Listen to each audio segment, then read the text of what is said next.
Si existiera la película de Carlo Antonelli, ¿cómo empezaría? Sería inevitablemente un amanecer en las playas de Chimisay, en el Socorro, mirando al mar, viendo cómo sale el sol. Naces en 1959 en Güímar, Tenerife, en una España oprimida por la dictadura franquista. Bastante. ¿Qué es lo primero que se te viene a la cabeza cuando piensas en tu infancia? Mi infancia la recuerdo muy tempranamente como normal y luego ya con una sombra y con un velo de oscuridad. Esa época me recuerda que cuando llegaba Semana Santa había que hablar bajito. Me recuerda el cuartelillo de la Guardia Civil, me recuerda las voces en voz baja, el que si pasaba una cosa en una esquina del pueblo, ya el otro rápidamente se enteraba de lo que sucedía, pero también de desconocimiento, porque yo todavía no sabía la realidad. Yo fui educada en una España franquista. Porque ¿cómo fue tu relación con tu entorno más cercano, ¿no? Con tu familia, con tu pueblo? Mi relación con mi pueblo, o sea, hasta que yo tuve 12, 13 años fue normal.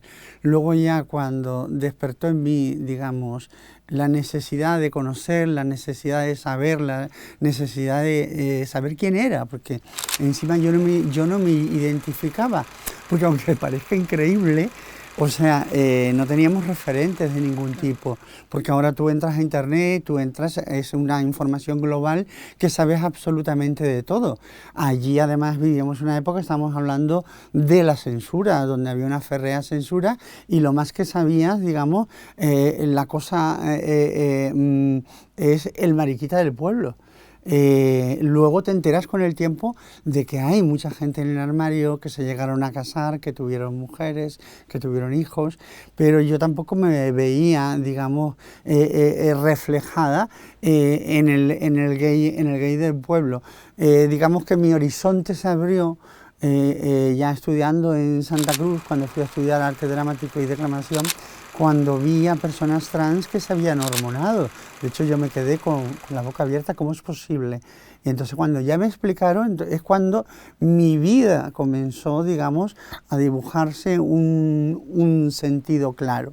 Pero mi pueblo lo recuerdo también, salir del párvulo y salir corriendo porque me apedreaban. Y con tan mala fortuna que una vez devolví una piedra y le cayó en la cabeza a un niño y encima la paliza me la llevé yo cuando llegué a casa. Mi pueblo me trae los recuerdos de cuando ya se hizo inevitable y ya estaba en boca de todos, menos en el conocimiento de mi propia familia, ¿no? Mi pueblo es, yo siempre lo digo, Güímar, quien todo me lo quitó, pero que luego, ya lo hablaremos seguramente, con el pasar y el devenir de los años, también todo me lo dio y me volvió a devolver la paz y el equilibrio del espíritu. Tú sales de tu pueblo en 1977, 2 años después de la muerte de Franco. ¿Cómo vives la muerte del dictador? La muerte del dictador, en aquellos momentos había gente con mucha alegría, se respiraba también como miedo o temor, porque España se estaba despertando, porque veníamos de una información y de una cultura de que los rojos y los comunistas iban al infierno. Y luego cuando te vas enterando de la realidad diversa de este país, pero sin duda alguna como de liberación del yugo, pero yo me entero más a ciencia cierta precisamente cuando me voy de mi casa, porque yo me voy de mi casa creo que entre un 7 y un 10 de enero, nunca he tenido clara la fecha. Y cuando te vas de tu casa, ¿a dónde vas? Me voy a Las Palmas de Gran Canaria. Leí un libro, había leído un libro que se llamaba Catalina Park y allí aquello lo presentaba como un mundo donde había todo tipo de faunas nocturnas diversas y claro, aterrizo y me siento allí y al final pues terminé en una esquina, al mejor postor. porque eran las salidas que nos daba la sociedad en ese momento, perseguidas por una ley en vigor hasta el 79 de peligrosidad y rehabilitación social, al mismo tiempo imposibilidad absoluta laboral, y era eso o era el espectáculo. Y después de una gran paliza en comisaría, en la noche de San Juan, me acordaré, a pocos días después de las primeras elecciones democráticas en este país, ¿no? Lo de ya estaréis contentos, maricones, ya tenéis democracia. Voy a trabajar a una sala de fiestas y digo y renuncio, que no me volverían a ver por la esquina. Y hay un momento en el que te identificas con la política, y ¿en qué momento decides politizarte? Bueno, hay un periódico de allí de Las Palmas de Gran Canaria del mes de agosto del 77 que fueron a hacer un reportaje que nos trataban de enfermos, de hormonados, degenerados o exhibicionistas, pero que el pie de foto mía era Carla, travesti politizado, dice que hay que votar por el Partido Socialista. O sea, yo desde aquel momento, desde aquella esquina, desde aquellas situaciones, tenía claro que mi futuro, que en realidad tú empiezas a mirar por ti misma y luego sin darte cuenta terminas hablando por un grupo de personas, pero es una cosa que va sucediendo a medida pasa el tiempo, ¿no? Tenía claro siempre de que la posibilidad de la consecución de nuestros derechos tenía que pasar, digamos, por un congreso de los diputados y por lo tanto por un acercamiento a los partidos políticos. Y en ese momento, cuando yo abrí los ojos al mundo, que ya llevaba meses, o sea, lo que afirmaba era que el Partido Socialista era quien más había hecho por el colectivo LGTBI, desde incluso la clandestinidad en la dictadura. Pero la España posfranquista sigue siendo dura, ¿no?, para ti. ¿Qué te duele más, la violencia callejera o la violencia institucional? ¿Qué te dolía más? De la violencia callejera aprendes a convivir, o sea, tienes un pie en la legalidad y otro en la ilegalidad. Ahora, claro, tú me dices a mí, haz un viaje en el tiempo, Carla, y vete al 77, a mí me pueden temblar las piernas directamente, seguro, ¿no?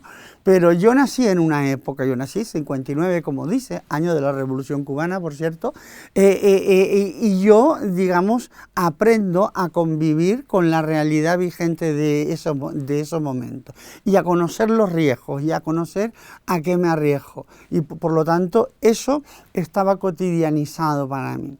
Lo que era insoportable era la violencia institucional de las leyes que nos perseguía.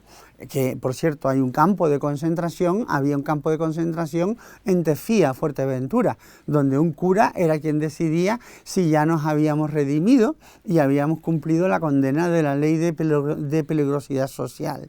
Pero la violencia institucional, porque todas las leyes de amnistía que se dieron a los presos políticos de la época no afectó al colectivo LGTBI. Recordemos que las pancartas de las primeras manifestaciones de Barcelona 77 y aquí en Madrid 78 era abajo la ley de amnistía. Queremos derogar la ley de amnistía. Es que no estábamos pensando en otra cosa, no estábamos pensando en matrimonio igualitario, ni en leyes de parejas de hecho. No, lo que estábamos pidiendo es que no hubiese leyes que nos metieran en la cárcel. Se derogó en el 79, sí, pero es que hubo otra ley que a veces no se cuenta. España no despenalizó la homosexualidad, mal dicho, porque éramos todo el conjunto de personas LGTBI en el 79. No fue hasta el 88 que se derogó la figura del escándalo público, quien atentara o atentase contra la moral o las buenas costumbres. Imagínate la carne de cañón que éramos las personas trans. Ya estando aquí en Madrid, yo recuerdo perfectamente cómo se suicidó en la cárcel de Carabanchel una persona trans portuguesa.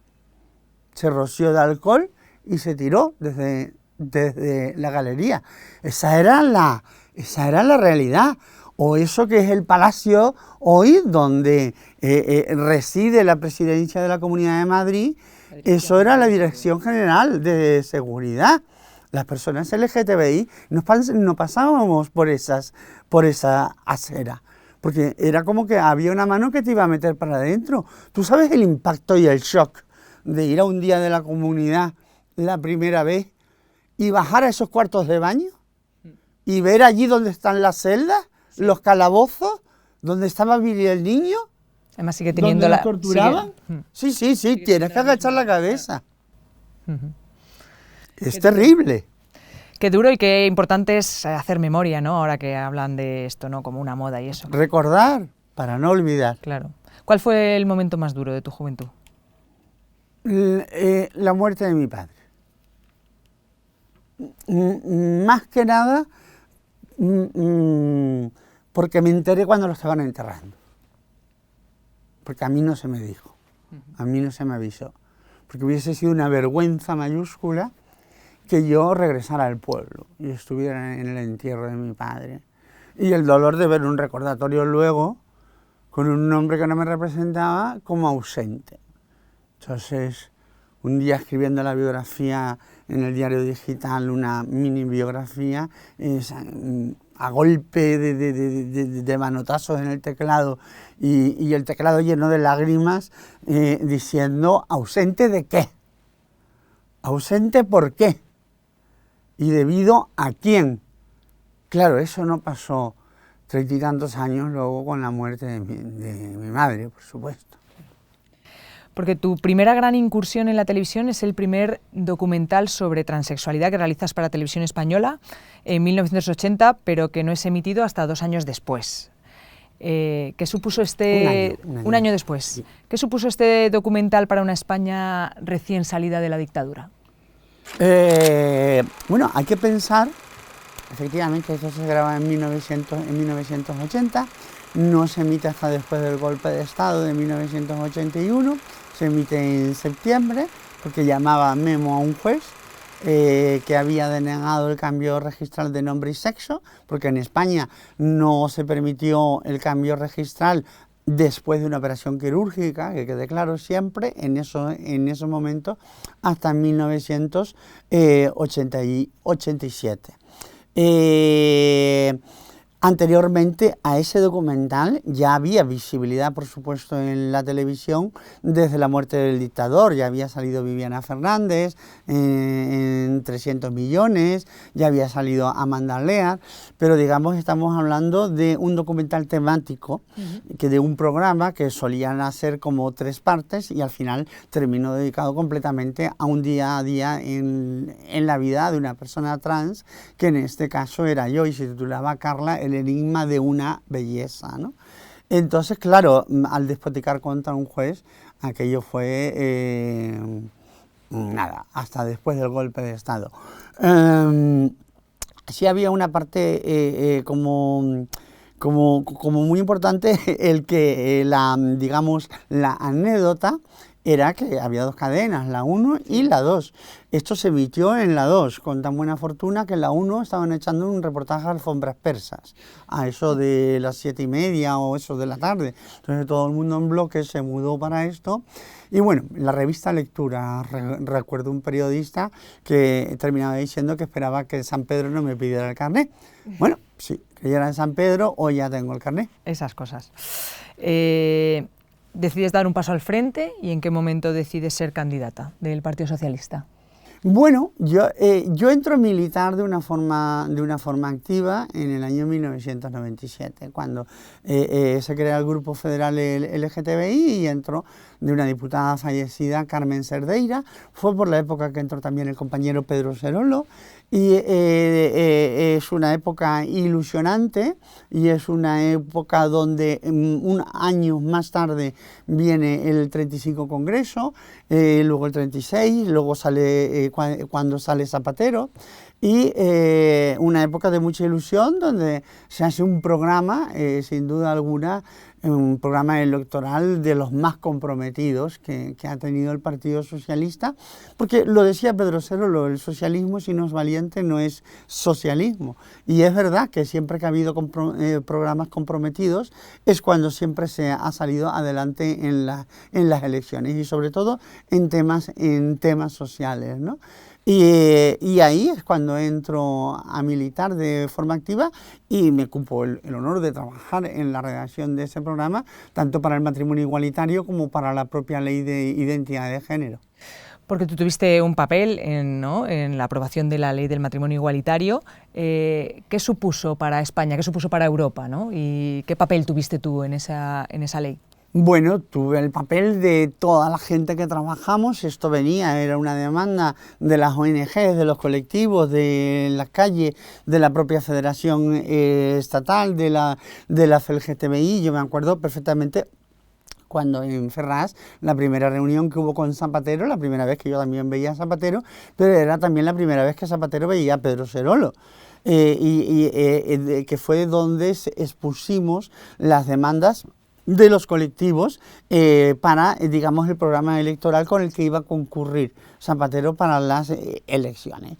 Y de ahí, pues, entramos a plasmar, digamos, toda aquella cuestión que en la sectorial LGTBI que se plasmó luego más tarde. Por lo tanto, por supuesto, sí, en la redacción, pero ya luego en el gobierno, la primera reunión que tuvo la directora del Registro Civil, Pilar Blanco Limones, fue con Pedro Serolo y conmigo, para hablar del matrimonio y para hablar de la ley de identidad de género. Yo me acuerdo la frase es, va a haber matrimonio, salga el sol por donde salga, ¿no?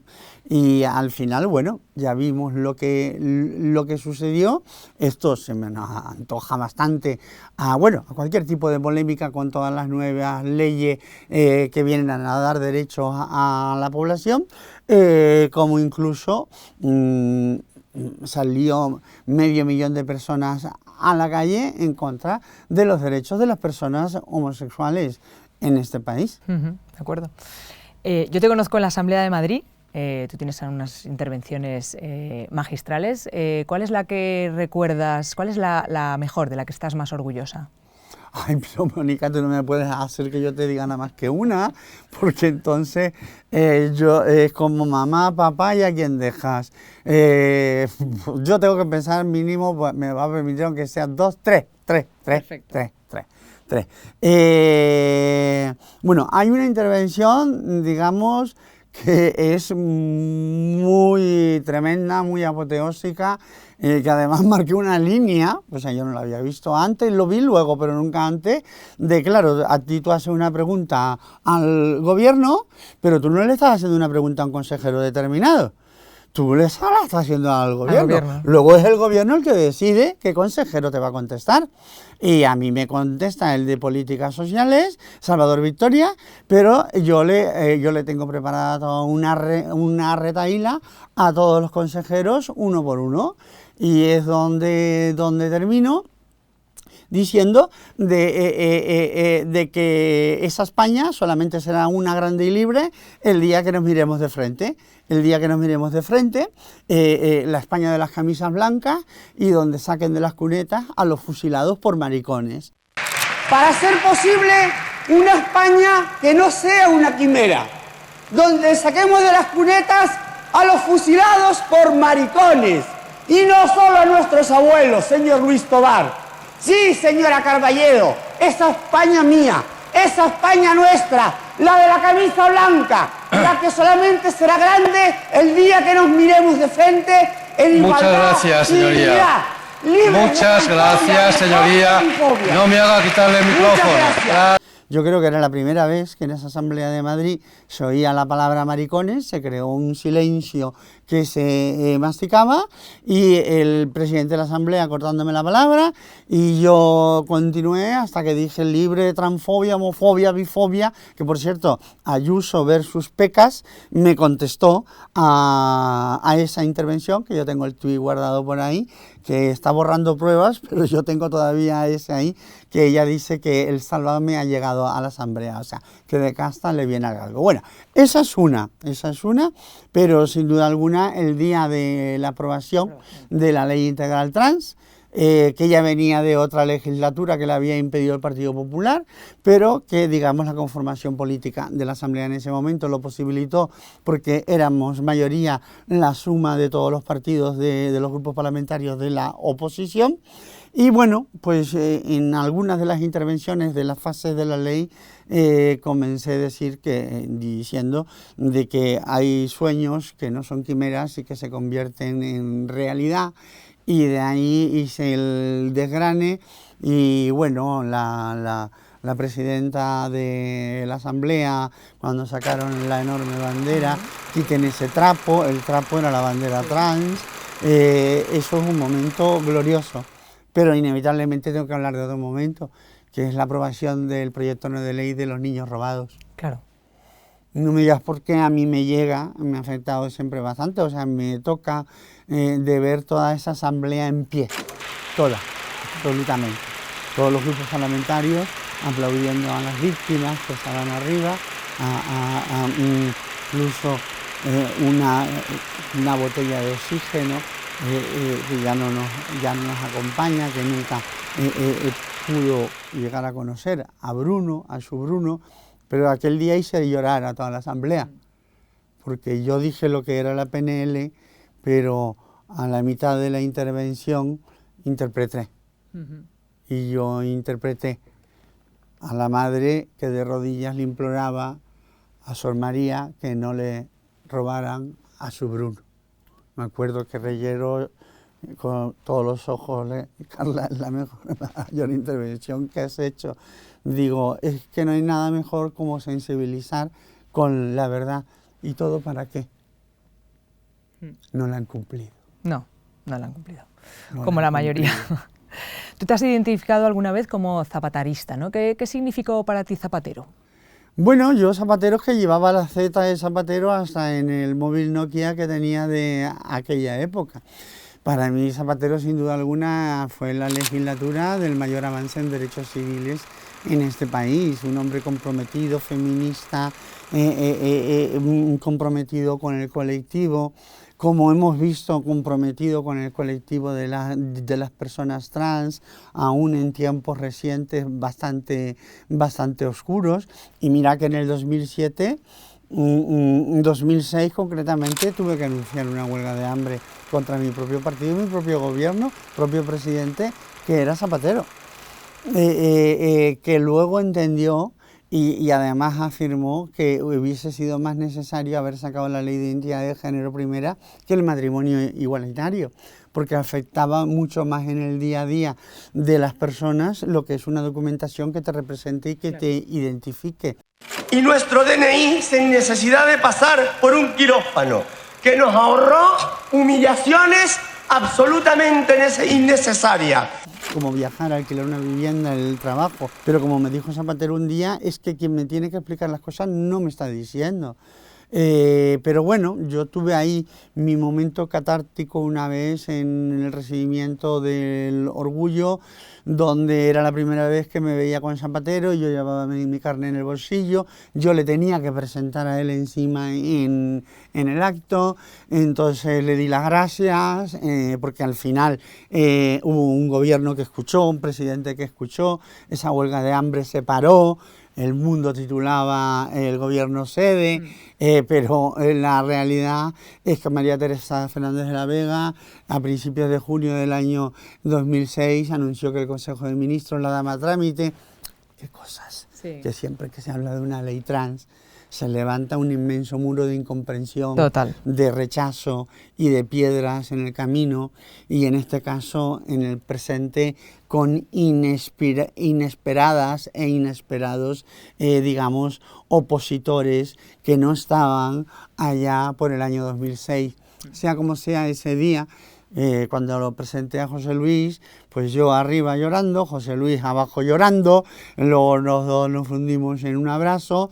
Y bueno, me siento zapaterista porque estoy orgullosa de haberlo conocido, de haber compartido, y porque el tiempo encima, que coloca todo en su sitio, en su lugar, me ha demostrado que sigue estando donde hay que estar. ¿Qué amenaza crees que representa la ultraderecha? ¿Qué amenaza crees que es Vox ahora mismo? El vacío, el agujero negro, la nada.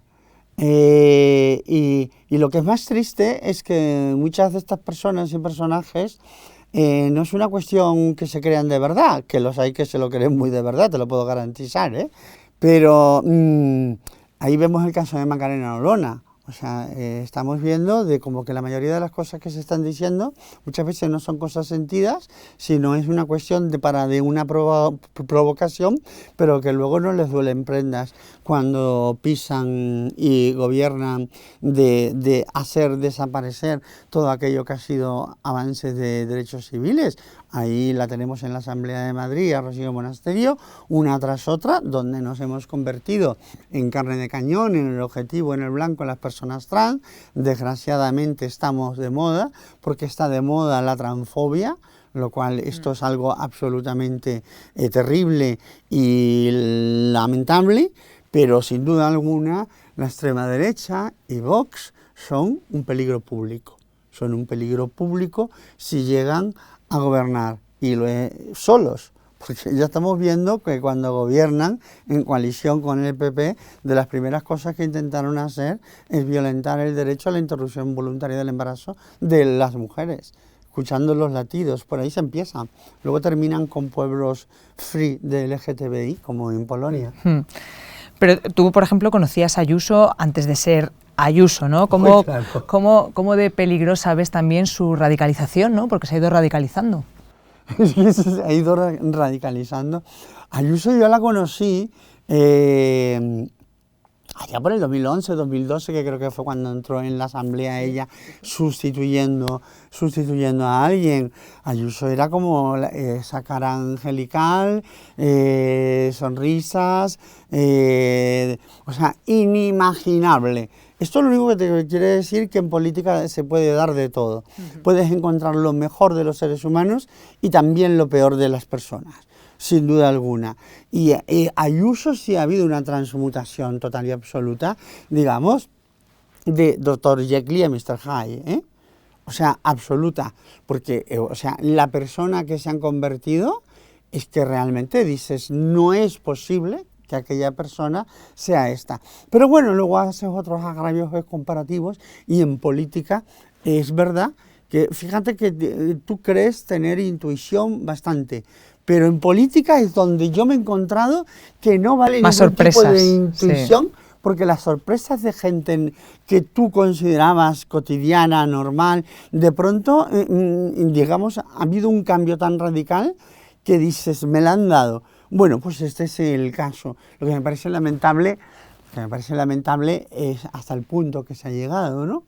Hasta ridiculizar una parte de la población, porque las personas trans somos parte de esta sociedad, de este hábitat, de aquí, de Madrid.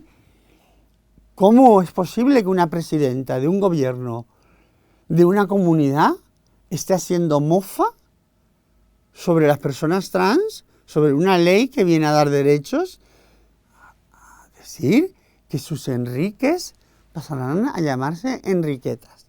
¿Alguien se imagina por un momento que la misma broma, la misma chanza la hiciera?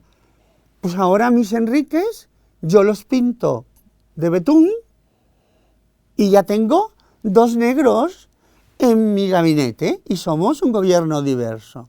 ¿A que este país el escándalo sería tan grande, hemos cotidianizado Total. la persecución, el señalamiento, la burla? Recordemos que hace unas décadas este país se reía con Mi marido me pega, de Martes y 13. Hoy es impensable. Yo te puedo decir a ti que cuando pasen algunos años, Esto será impensable. esto será impensable. Y diremos, ¿cómo una presidenta de cerca de 7 millones de seres humanos puede haber ridiculizado a una parte de la población y no pasar nada? Total. Terrible. Terrible, terrible. Vale, en esa película de Carla Antonelli, ¿cómo continuaría esa película a partir del 2023? Esa película de Carla Antonelli, mira, yo la llamaría El regreso. O sea, vamos a darle un título y sobre todo en unos momentos tan críticos como nos están diciendo, desde un oportunismo político sin medida, que se va a derogar parte de una ley integral trans y LGTBI, que no ha dado ningún problema, bien es verdad que ni la han reglamentado ni la mitad, en la comunidad de Madrid. Por lo tanto, el 2023 es el regreso a la Asamblea de Madrid y con más Madrid. ¿Y por qué decides dar este paso? ¿Y por qué con más Madrid? Hombre, con todo el honor. Evidentemente, a mí me representas. A mí me representas tú como candidata. A mí tú también me representas. Gracias. Esto se va a convertir en una secuencia de Almodóvar y tú más. No, tú. Siempre te lo he dicho, Mónica. Siempre te lo he dicho. O sea, la frescura, la calidad, pero sobre todo, digamos, un proyecto político con el que no discrepo absolutamente en nada. O sea, en el que coincido y coincidimos absolutamente en todo. Y además, desde el sentimiento de que siempre habéis estado ahí. Y siempre habéis estado con la mano tendida. Y, a ver, porque yo estoy donde me quiere. Nosotros te queremos muchísimo. Y donde me siento querida, allí voy a estar. Mi relación siempre con el Grupo Parlamentario de Más Madrid ha sido una relación empática, de amistad, de recibir una mirada de apoyo. Te diría que en momentos incluso bastante tensos, donde literalmente personas a mi lado que de pronto se habían convertido en otra cosa que yo desconocía, con toda la falsa polémica de la ley trans. Y bueno, pues yo siempre de ti he tenido una sonrisa, un apoyo, un báculo. Y en el caso concreto de Eduardo Rubiño, yo me acuerdo perfectamente la primera vez que él hizo una intervención y a mí me gustó mucho, y estaba saliendo él de la asamblea y le dije que había estado muy bien y él muy emocionado. No sabes qué ilusión me hace, Carla, que tú me digas esto, y porque queda mucho camino por hacer y mucho trabajo por delante. Y vamos a seguir defendiendo los intereses de todas, todos y todes, por mucho que les moleste la palabra, los y les madrileños. Porque todos somos, porque todos formamos parte, a pesar de que haya una parte elitista que crea que la única parte es la suya. Y no. ¿Por qué quieres continuar tu lucha política desde Madrid? ¿Qué te supone para ti Madrid? ¿Qué te supone esta región? Madrid me aflora muchos recuerdos. Madrid me aflora llegar en abril del 79, pasar más hambre que vergüenza. Yo te diría que pasé más hambre en Madrid que en Canarias. Estar cerca de 3 días sin comer, a base de agua, el caer, el resurgir de mis cenizas. Madrid es el momento que fallece mi padre, ya estaba aquí, un 13 de noviembre del 79, pero Madrid también me enseñó a la humildad. O sea, yo estoy en cualquier otra parte que no sea Madrid y alguien ofende o dice cualquier chorrada o barbaridad de Madrid, y allí que salto yo. Entonces, soy una parte de aquí de Madrid y por lo tanto continuar trabajando precisamente por todo aquello en lo que creo, en lo que cree este proyecto político como es Más Madrid, y en el que no me genera absolutamente ningún conflicto y sí muchas satisfacciones y la comodidad de estar entre gente que te aprecia. Literalmente. Literalmente te apreciamos infinito en todas tus características. ¿Un mensaje para el pueblo de Madrid, para las elecciones del próximo 28 de mayo? Que Madrid se merece una oportunidad. Madrid se merece una oportunidad de quitarse el polvo, la caspa de encima. Que Madrid es algo más que esa gente de bien que dice Feijóo.